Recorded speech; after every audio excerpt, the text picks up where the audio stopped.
எந்த நிலையிலும் தொழுகையை விட்டு விடாதீர்கள், எந்த நிலையிலும் தொழுகையை விட்டு விடாதீர்கள். ஃபஜ்ருடைய தொழுகை உங்களுக்கு சான்று பகரும்.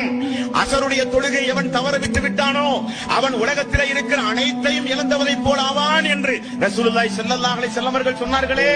இறை இல்லங்களின் மூலம் ஒவ்வொரு நேரமும் ஒவ்வொரு வக்துக்கும் ஹய்யாலஸ் ஸலா, தொழுகையின் பக்கம் வாருங்கள், ஹய்யாலல் ஃபலா, வெற்றியின் பக்கம் வாருங்கள் என்று அழைப்பு காதில் விழுந்த பொழுது கூட ஜமாத்தோடு சேர்ந்து ஓடோடி வந்து தொழுது தீமைகள் எல்லாம் அழிக்கப்பட்டு பரிசுத்தவானாக மறுமை நாளில் இந்த துனியாவில் மரணிப்பதற்கு பகரமாக தொழுகையை புறக்கணித்து வாழ்ந்தானே அவனுக்கல்ல சொர்க்கம்.